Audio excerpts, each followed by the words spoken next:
Saudara, tim forensik telah mengotopsi jenazah Brigadir Yosua Huta Barat. Sampel hasil otopsi ulang akan dikirim ke RSCM Jakarta untuk diperiksa lebih lanjut. Kapolri meminta semua pihak mengawasi mulai proses otopsi ulang Brigadir Yosua hingga hasilnya keluar nanti.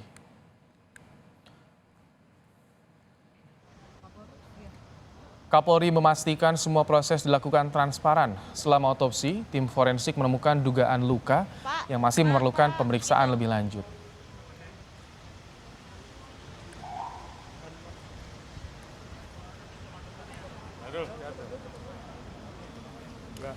Hari ini telah dilaksanakan otopsi ulang dan tentunya juga pada saatnya akan disampaikan ke publik.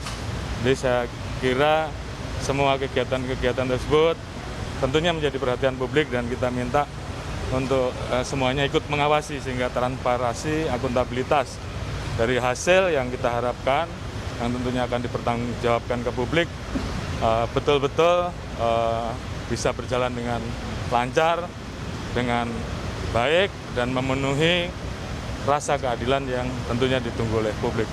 Saya kira kita tunggu hasilnya dan mudah-mudahan semua berjalan dengan baik. Terima kasih.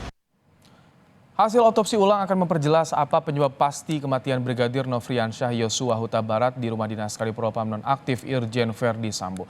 Kita akan memperbincangkannya dengan kuasa hukum keluarga Brigadir Yosua Huta Barat Mansur Febrian dan juga nanti akan bergabung anggota tim Pergerakan Advokat Nusantara atau Perkat Nusantara Erik S. Faat yang saat ini sudah bergabung baru Mas Mansur. Selamat petang Mas Mansur dengan Ibrahim dari Studio Kompas TV. Petang Ibrahim. Mas Mansur, pasca otopsi ulang tadi apa saja yang didapat informasi oleh keluarga Mas Mansur? Baik, pasca otopsi ulang setelah selesai otopsi tadi yang diterima oleh keluarga adalah salah satunya pemakaman dapat dilakukan secara kedinasan. Sebuah penghormatan untuk almarhum untuk yang terakhir kalinya.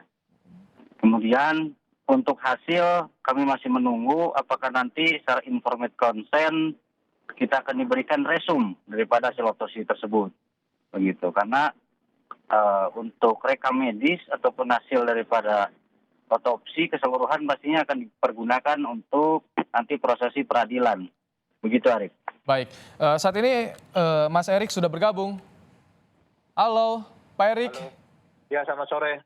Pak Erik, di sejumlah media Anda menyebut bahwa hasil otopsi ini diperkirakan akan sama dengan otopsi yang awal yang dilakukan oleh Rumah Sakit Polri. Mengapa, Pak Erik? Ya, menurut kami tidak mungkinlah Polri pada waktu melakukan otopsi pertama itu hasilnya berbeda dengan yang kedua. Kami percaya bahwa Polri sudah melakukan sesuai prosedur dan melakukan secara profesional.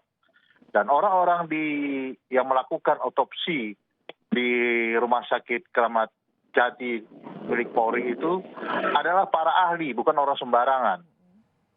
Mereka pasti menjalankan tugasnya sesuai dengan ketentuan yang berlaku, tidak mungkin sembarangan.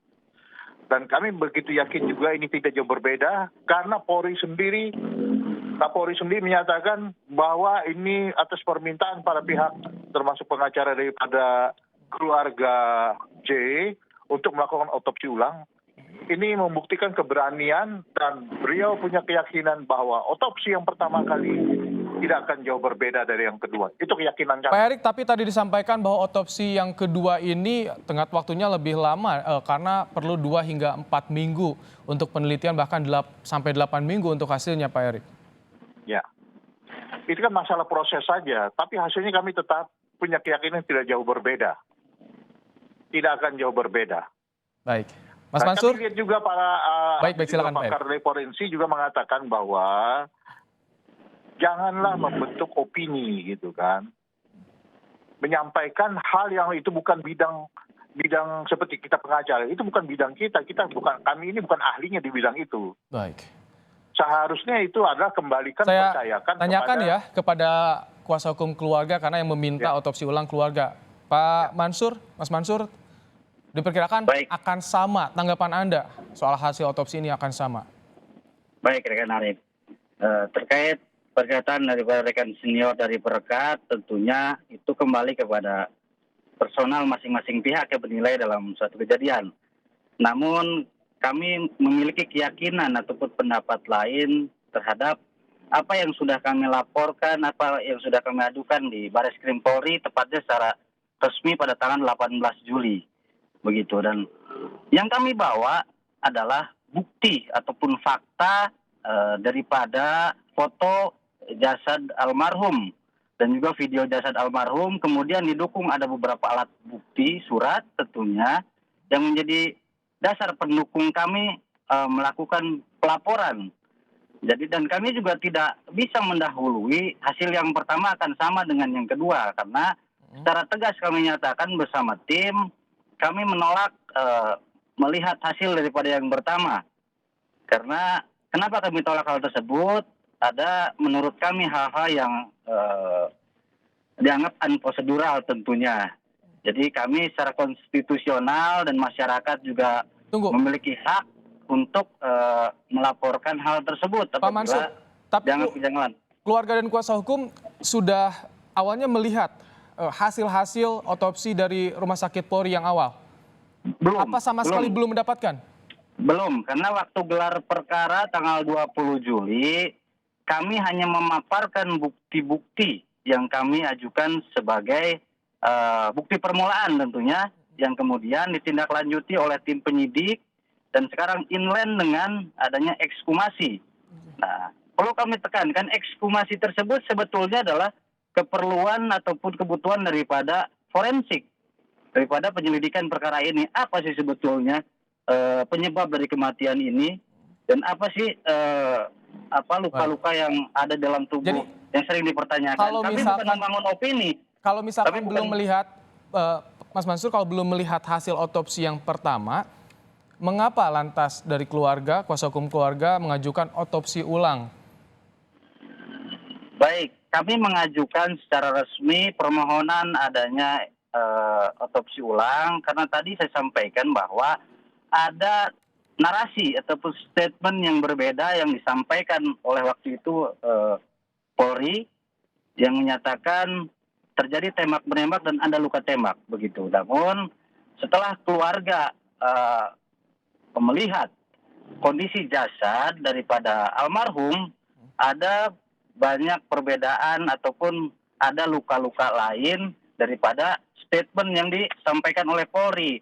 Maka dari itu secara nurani daripada keluarga mempertanyakan, sebetulnya anak saya diapakan, kan seperti itu. Jadi kami bukan membangun opini, kami berdasarkan fakta yang kami kumpulkan dari pihak keluarga begitu. Baik. Kita tanya ya, Pak Paat, bukan membangun opini tapi fakta yang ditemukan keluarga soal foto dan juga bukti luka yang ditemukan, Pak Paat. Ya, saya sampaikan tadi jangan membentuk opini karena ada ahli forensik juga berbicara jangan membentuk opini sehingga mempersulit kami bekerja. Itu yang kami sampaikan dari berita-berita yang kami lihat di selama ini. Nah, kami perlu tekankan lagi tadi, kalau belum melihat juga memperoleh dari otopsi pertama, ya kan? Kenapa sudah minta yang kedua? Nah, otopsi pertama itu harus dilihat sesuai nggak dengan keadaan tadi dikatakan kondisi daripada jasad almarhum ada luka-luka gini. Tadi dicocokkan dulu gitu. Ini kan belum dicocokkan sudah minta. Tapi kembali kami bilang kami yakin karena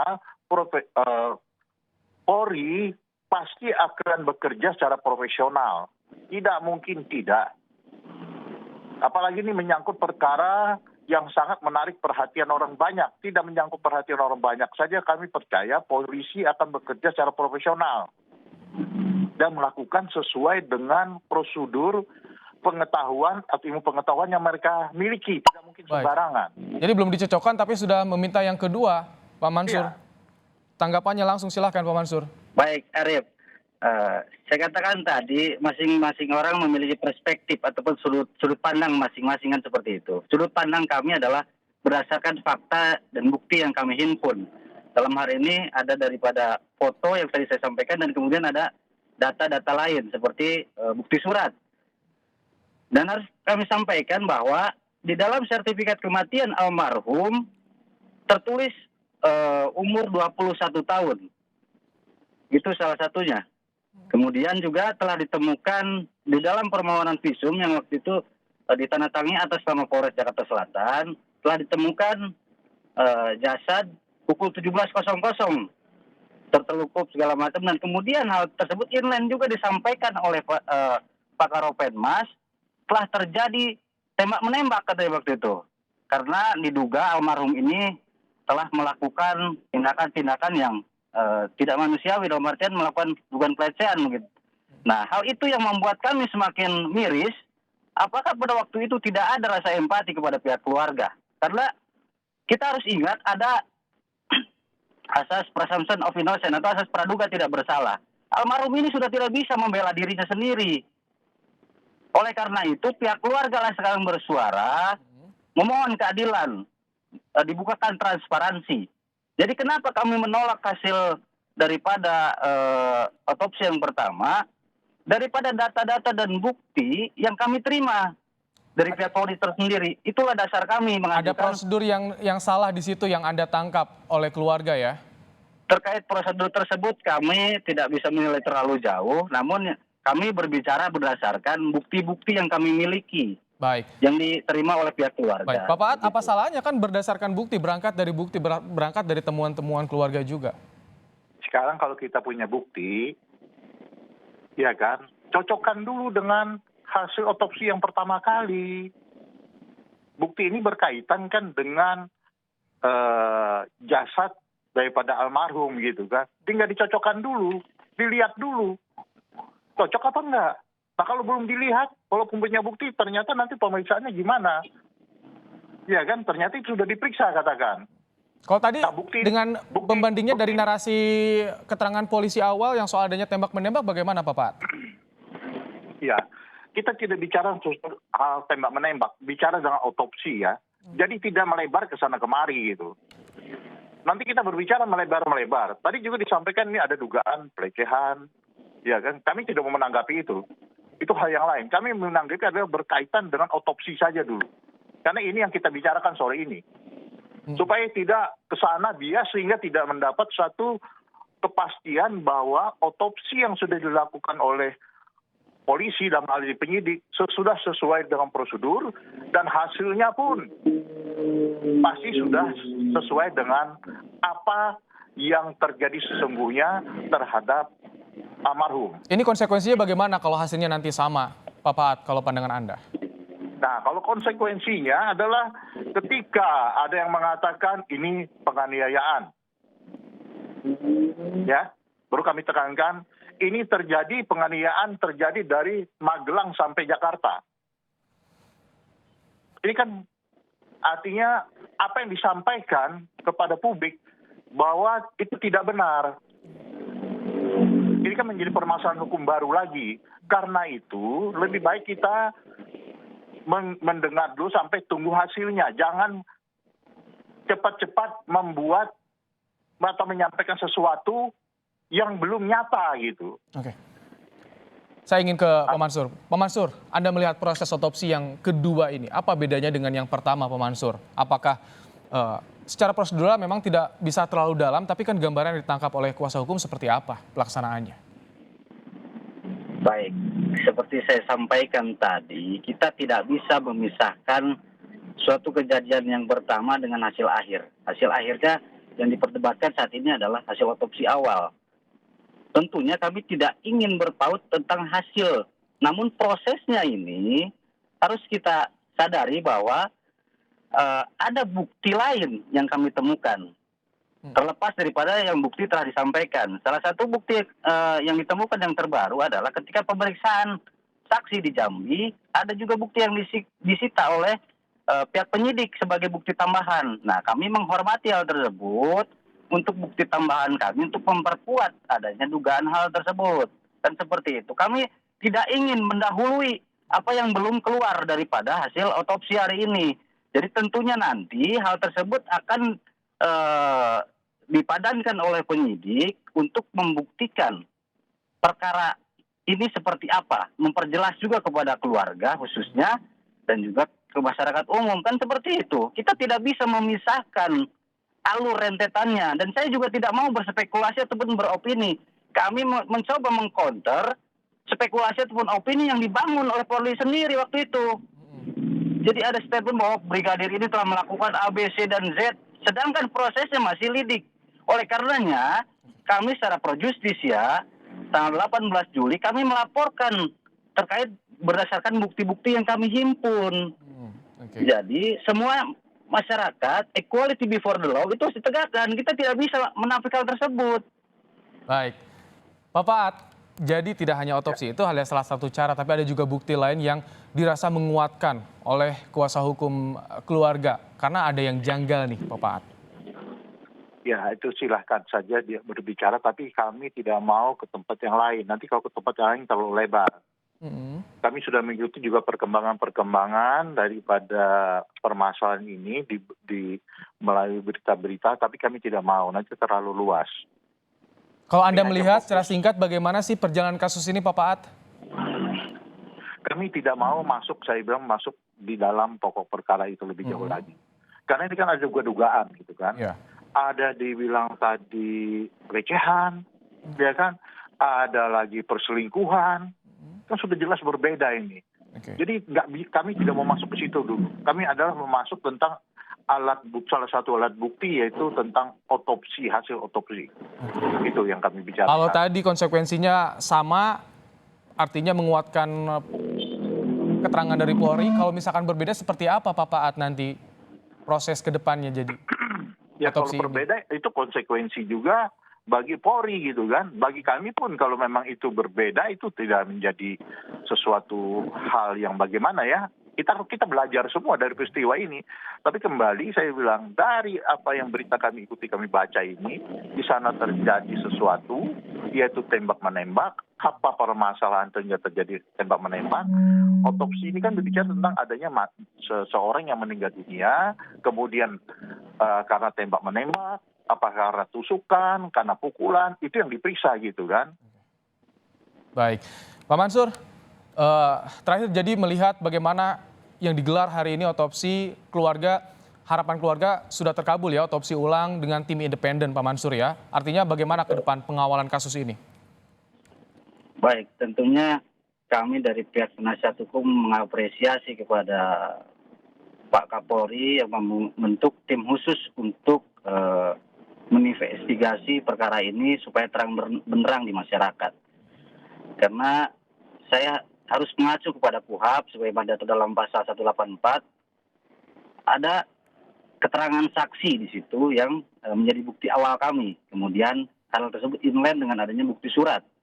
Selanjutnya dengan adanya ekshumasi ini tentunya nanti akan menjadi bukti, yaitu merupakan keterangan ahli dalam bidangnya. Karena dalam pembuktian ini tentunya memiliki konsekuensi masing-masing. Dari segi hukum, kemudian segi yuridis, dan yang paling penting adalah yang saya kutip dari pernyataan ataupun keterangan Wakabaris Krim waktu tanggal 20 ketika kami gelar perkara yang pertama.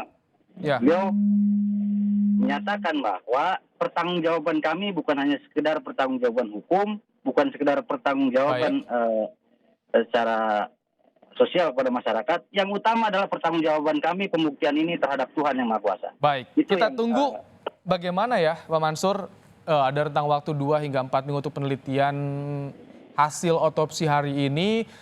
Tentu ini akan menjadi bukti tambahan bagaimana penyidikan yang tengah dilakukan oleh tim khusus bentukan Polri. Kita akan tunggu bagaimana perjalanan kasus ini. Terima kasih Mansur Febrian, kuasa hukum keluarga Brigadir Yosua Huta Barat, dan juga Bapak Erik Spaat, anggota tim pergerakan advokat Nusantara. Terima kasih telah bergabung bersama kami dalam program Kompas Petang. Terima kasih, saya selalu Bapak-Bapak.